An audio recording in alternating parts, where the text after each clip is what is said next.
Welcome to lecture 11. In this lecture, we're going to talk about discrete Fourier transform that's covered in the chapter 5 of the second textbook, Introduction to Discrete Signals and Inverse Problems in Civil Engineering. So this week.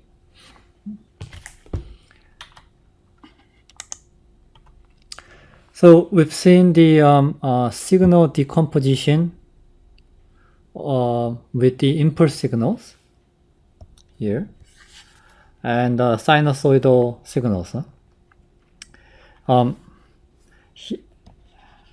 So you can decompose the original time domain signal into sum of and shifted, amplified and shifted impulse signals. Or you can also decompose the signal into sine and cosine, and this is called the Fourier transform. And using the wavelet, also you can decompose it to several sum of the wavelet. It's called a wavelet transform. Fourier analysis of signal, it is the decomposition of the signal in a series of sine and cosine functions. And why sine and cosine functions? Because the cosine and sines are orthogonal functions, so they form a base. When the two functions are orthogonal in the interval from a to b, when you apply, so when you here multiply two functions, and it will be a constant value or 0. Harmonic function with the frequency omega 2 pi over 2 and omega u time 2 pi over 2.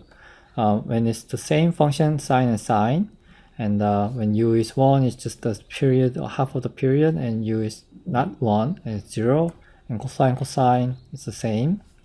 And when it's the sine and cosine, for all u, it will be 0. So it means that they are orthogonal each other.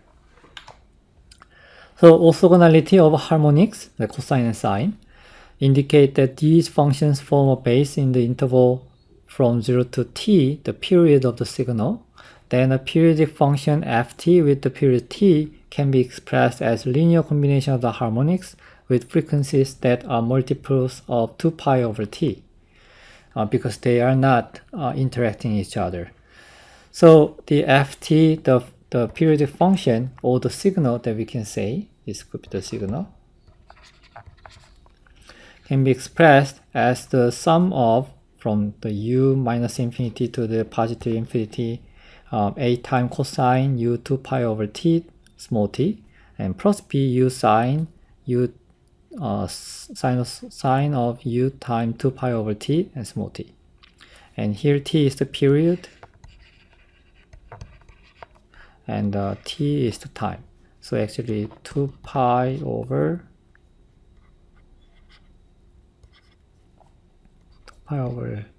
t is the same with the angular frequency, the omega. So A will have array from minus infinity to infinite. So, and B also will have some, the value, kind of an array. AU's and BU's are the real coefficients. And if you form, express in the matrix form with the exponential function,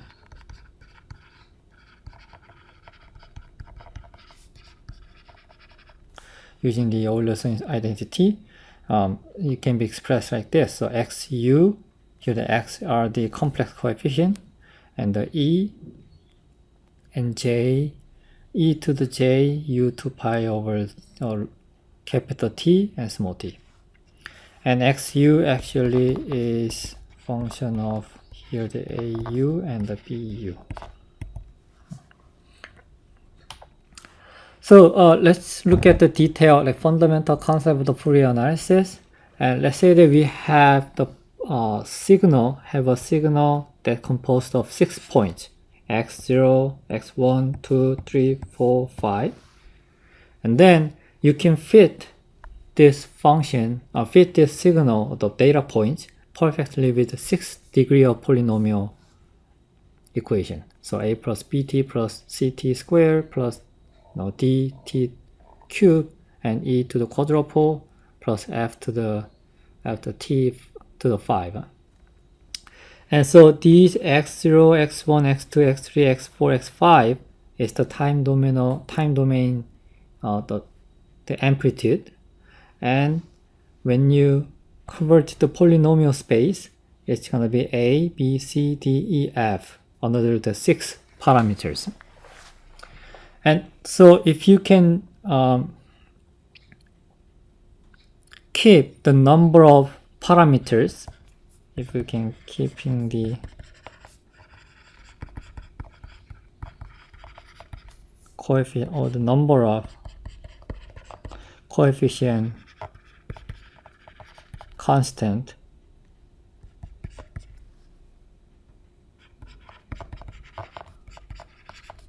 total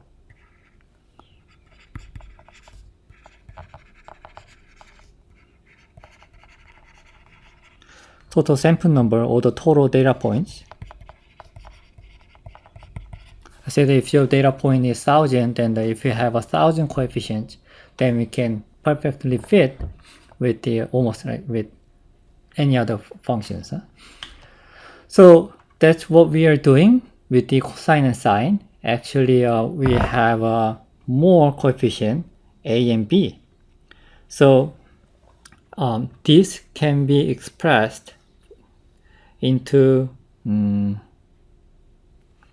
sum of A naught and A1 cosine, A2 cosine, A3 cosine, and keep going on to the AU cosine, plus B naught, plus B1 sine, B2 sine, and keep going in BU sine function.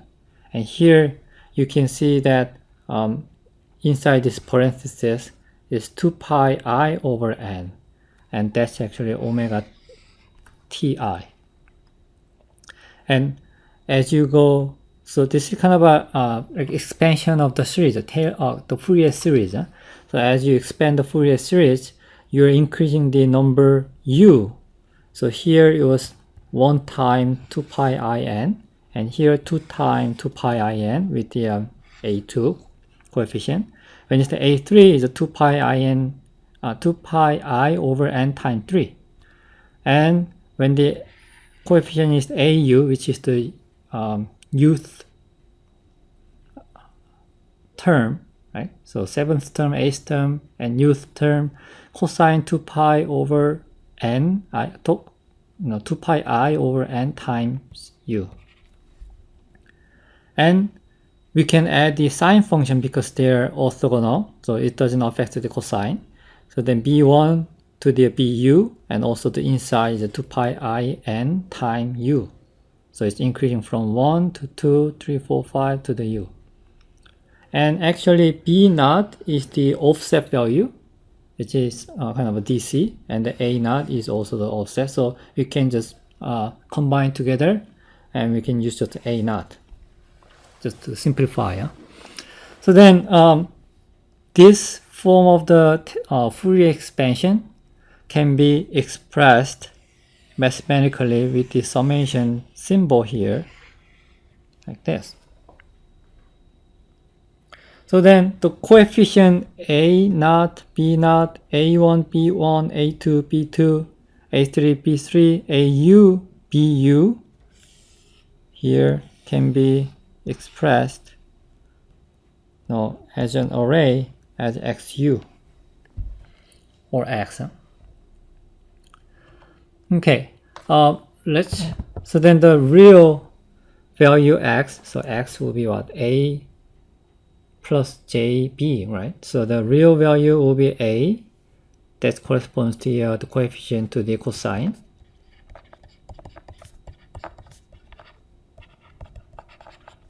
Sines.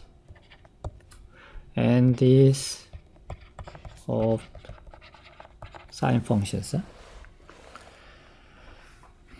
Okay, so then XU is A naught plus A1 cosine. So here, let's use this function. So let us examine that we have this continuous function x is 3 times cosine 2 pi over t times t. And if we do the Fourier series here, we can express, we will know that there's no offset value, so A0 will be 0, right? So A0 is 0, and A1 is because the U is 1 here, so A1 will be 3, and A2 is not there, so it's 0, 0, 0, 0, 0, 0. So that when you do the Fourier transform, then the coefficient real x will be 0, 3, 0, 0, 0, 0. And for the imaginary number, that's the coefficient of the sine function, it will be 0, 0, 0, 0, 0, 0, 0. So you just did the Fourier transform of this x function manually. So with that concept, we can explore the different signals. Let's say that we have the DC function, just flat at 7, so it has an offset, but it doesn't oscillate. So then we'll have a A0 of 7. Rest of that will be just 0, right? And let me use different color. Okay, the second one here, it doesn't have the offset, so A0 will be 0. And 2 pi, it doesn't show you the t, so 2 pi t and 3 here, 3 times 2 pi t, so A3 is 7 because you have a 7. So because when the u is 3, the coefficient will be 7, so then and it's 3, so okay, let's use the p, it should be the p. B3 is 7, so it's all 0, but when the u is 3, the B3 is 7. And it's the same for the other function here. So when u is 6, A6 will be, what's the amplitude there? It's 3. So 0, 0, 0, and 3, 0, 0, 0, and the other is 3. If you have different, this one sine and the sum of the sine and cosine, I think that now that you have a and the b coefficient each. Here when the u is 3, here, the b3 will be 7, and here when u is 6, a6 will be 3. And now you have offset, so a0 is 7, and then the other thing is this one, right? A6 is 3. And when it's truncated, it's a little bit complex, right? So, but mathematically you have this kind of function. So this is the Fourier transform. And when we do the discrete Fourier transform, it was continuous function. And when we do the discrete Fourier transform, DFT presumes the aperiodic signal x with the endpoint with the period t. So here, if this is the whole signal that you want to transform or they analyze, then the number of points time interval gives you the period t. The red signal indicate the original signals, while the dashed and the blue signals are the signal assumed by the discrete Fourier transform. This it assumes that there are some aperiodic repetition of the signals. And highest period will be n time delta t. So that means then we can inversely calculate the highest resolvable frequency. So resolvable frequency will be what?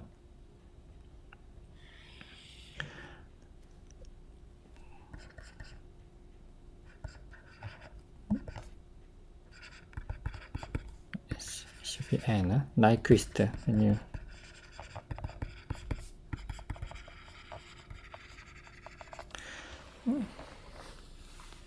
compare, if you consider the Nyquist frequency, then the 1/2 times delta t.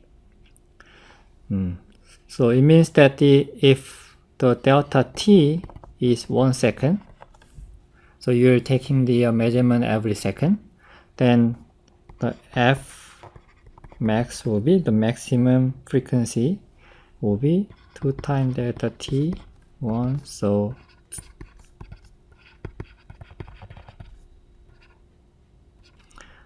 0.5 hertz. So if the frequency is 0.5 hertz, that's 2 hertz. It takes 2 seconds to have a 1 period, right? So then you're measuring the points at maybe here and here and here. So then you now barely identify the frequency of the, or the shape or the periodicity of the signal. Okay, this is the form of the Fourier transform of Fourier analysis for the continuous signal, right, from minus infinite to the positive infinite. And because it's in discrete Fourier analysis, the signal is finite, so you cannot capture all the signal from minus infinite to the plus infinite in time. So it will be some range minus t over 2 to the t over 2. And you can also shift this time period to the 0 to t. So shift. And this is valid because the signal is aperiodic and it's finite.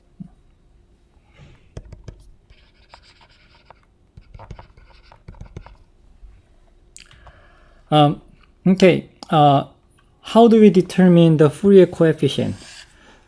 It automatically uses the least square fitting. So in the minimum, so it finds the parameters, the coefficients until the error, the minimum error, the I-square error approaches to 0. And yeah, so AU, BU is expressed in this term, and these will be useful when you do the inverse Fourier transform. We'll see how it works.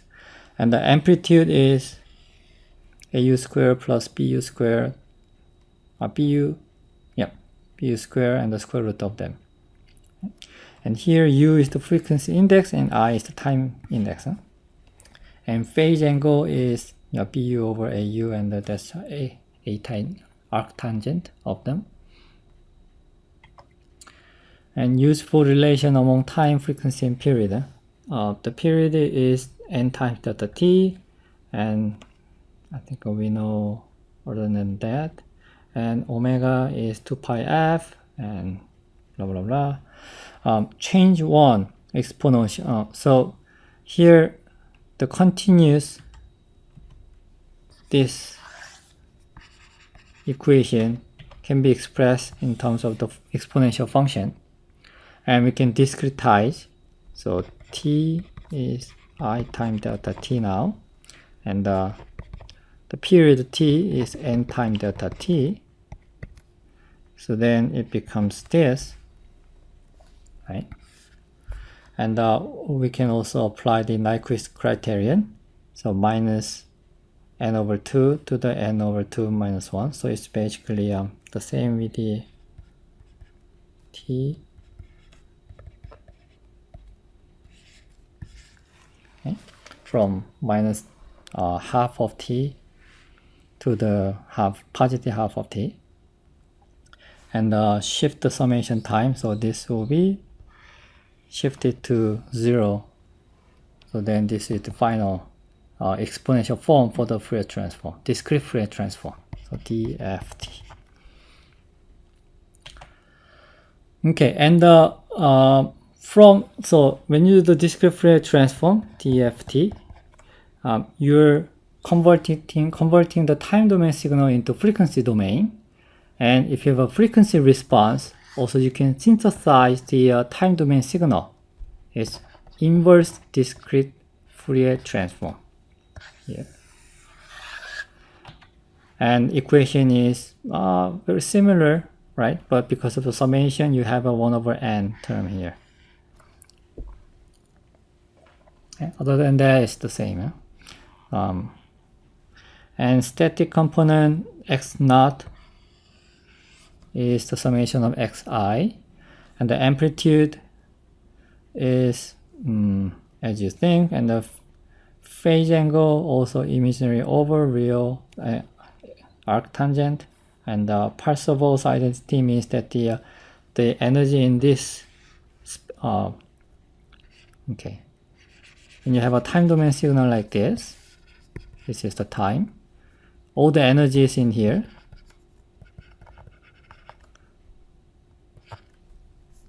and if you do the Fourier transform of that, and you get the single degree of freedom system, or this kind of a the spectrum, frequency spectrum.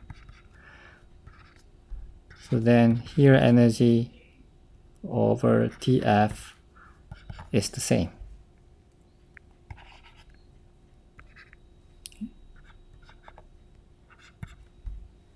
So the energy is not, you don't lose any energy while doing the discrete Fourier transform or inverse discrete Fourier transform.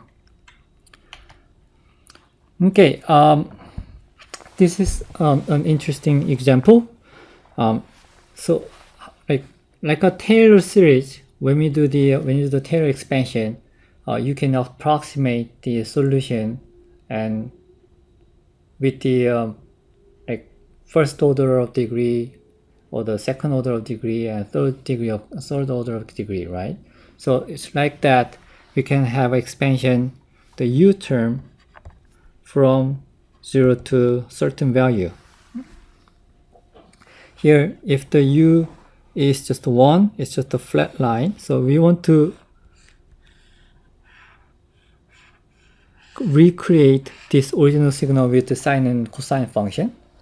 And when we do the perfect, complete Fourier transform, and you have the real value like this and the imaginary value like this. And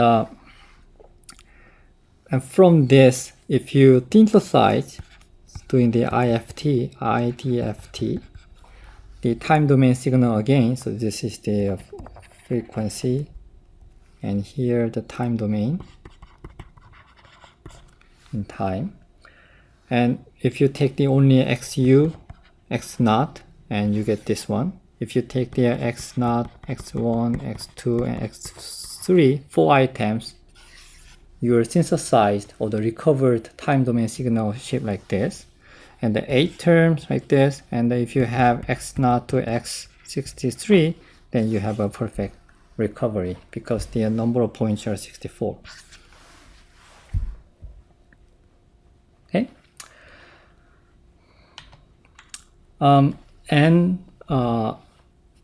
The Fourier transform can be done in a matrix form. So here, before you can just multiply this equation to the signal, right? So you can just apply the x signal here, the time domain signal, and plus that you can just use the matrix form if you can make the Fourier transform matrix, like F matrix, using this type of function. So then Fu here, the Fourier transform function, the matrix Fu I is the exponent to the j u to pi over ni. So then the x will be the signal in time domain, and the capital X will be the Fourier coefficient in frequency domain, xu, xi, x naught to the xn minus 1. So it's going to be a naught plus j, b naught, something like that. So, yep, that's it. So this is the normal discrete Fourier transform in exponential function term. And if you make a matrix F out of this equation, then you can do the just matrix multiplication to the time domain signal. And inversely also, if you have X, the capital X, and the F, then do the inversion of the F matrix, then you will be able to synthesize the original time domain signal. Note here that for the I, the inversion term, it will be this one. So F minus 1 is 1 over n F conjugate.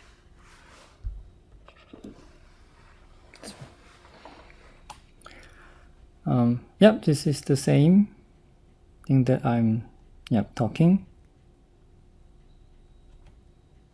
And let's see how it plots, how the results are plotted. So this is the time domain signal,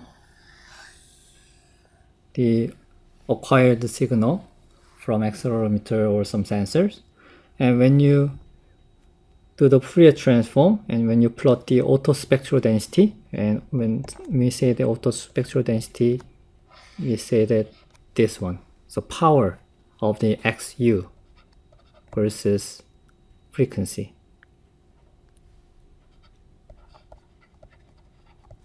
And here U is the frequency index. So if you multiply the delta F here, then it's gonna be the frequency.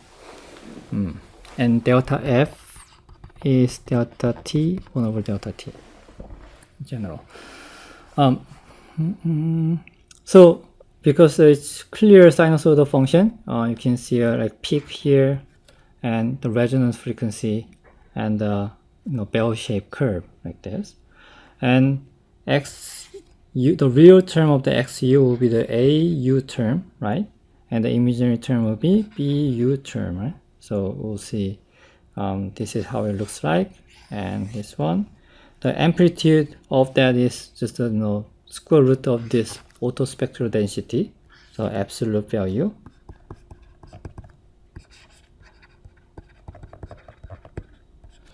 Or this one is the phase angle, right? Phase angle is A tangent minus imaginary over real value. And Coco plot is when you put so instead of the frequency axis, you put the real value as an x-axis and the imaginary value in the y-axis. It's called the Coco plot, and the other variation is this one. So absolute value of the amplitude and the phase angle in the x-axis. So this another example is we have this original signal, and we can see that it's attenuating with this term, and two sine functions are combined. One is when the u is 20, B20 will be 1, right?